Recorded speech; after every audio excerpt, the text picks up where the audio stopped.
Her ailenin en büyük kabusu 3 küçük kızıyla alışverişe çıkan Rain Periwinkle için gerçek oldu. Hikayesini öğrenen birçok kişi yaşadığı büyük acıdan onu sorumlu tuttu. Kendisi de o gece yaşadıkları ve verdiği kararlar yüzünden kendini suçladı ve bu onun için çok daha büyük bir acı yarattı. Tarih 21 Haziran 2013'tü. Eşinden ayrı olan 3 çocuk annesi Rain Periwinkle, kızlarıyla birlikte bir süpermarkette alışverişe çıkmıştı. Ama parası sınırlıydı ve onların istediği hiçbir şeyi alamıyordu. Diğerleri daha küçük olduğundan onları ikna etmek kolay olsa da 8 yaşındaki Cherish çok istediği bir elbiseyi alamadığı için oldukça üzgündü ve annesine bunun için sürekli ısrar ediyordu. Anne sonunda çareyi mağazadan çıkmakta buldu. 3 kızıyla birlikte dışarıda olmak zaten yeterince zordu. Üstelik Cherish'in ısrarı işleri daha da sıkıntılı hale getiriyordu.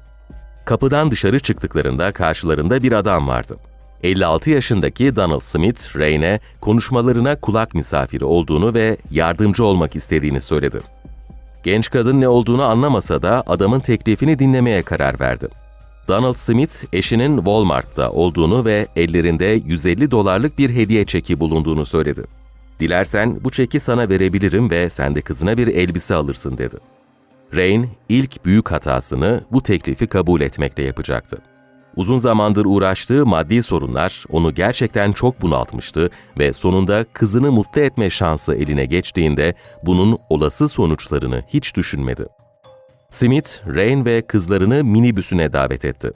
Pencerelerinde panjurlar bulunan eski model minibüs her ne kadar Rain'e ürkütücü gelse de adamın eşinden bahsetmesi onda anlamsız bir güven duygusu oluşturmuştu. Kısa süren yolculuğun ardından Walmart'a ulaştılar.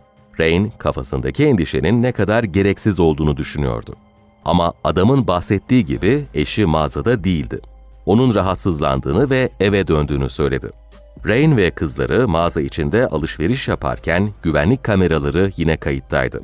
O anlarda Smith onları uzaktan izliyor, tedirgin etmemeye çalışıyordu. Bir süre sonra Donald Smith onlara mağaza içindeki McDonald's'tan yemek almayı teklif etti. Rain bu teklifi de kabul etti.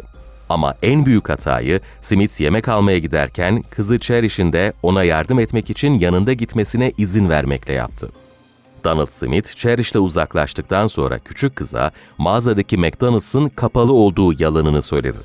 Çok yakında bir başka restoran olduğunu ve oraya gitmeleri gerektiğini anlattı. Cherish, annesinin arkadaşı olarak düşündüğü adama güvenmişti. Onunla birlikte mağazadan çıkarak minibüse bindi ve kendisini bekleyen acı sona doğru yola çıktı. Bir süre sonra anne Rain, kızını ve adamı aramaya başladı. McDonald's'a ve mağazadaki her yere baktıktan sonra korkunç gerçeği fark etmişti. Panikle 911 aradı. 911 Robinson. Hi, I'm at Walmart. I'm in turn. I think my daughter's been taken.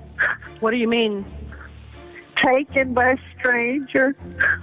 I can't find her. Okay, and she was last seen with this man? Yes, he said he was going to McDonald's and he hasn't been there. Okay, how long have you been looking for you? When was the last time you saw him? How long ago? About half an hour ago. Ancak ne yazık ki ihmaller arka arkaya gelecekti. Genç kadının anlattıklarına rağmen ilk 6 saat boyunca polis bunu bir kaçırma değil, kayıp vakası olarak değerlendirdi. Minibüsle ilgili bir araştırma yapılmadı ve devriye ekipleri araç için bilgilendirilmedi. Ve kamuoyu uzun süre ilk anda polis gereken özeni gösterseydi Cherish kurtulabilir miydi sorusunun yanıtını bulmaya çalıştı. Ertesi sabah sonunda mağazadaki güvenlik kamerası kayıtlarından Donald Smith'in aracı ve kimliği tespit edildi. Kısa süre içinde adam bir otoyolda aracıyla seyir halindeyken yakalandı ve gözaltına alındı. Birkaç saat sonra ise acı haber geldi. Cherish'in cansız bedeni dere yatağındaki bir bataklıkta, o bölgede gezintiye çıkan bir grup tarafından şans eseri bulunmuştu. Önce annesinin, sonra polisin sorumsuz tavırları onun hayatına mal olmuştu. Yapılan otopside Cherish'in ölmeden önce istismara uğradığı da belirlendi.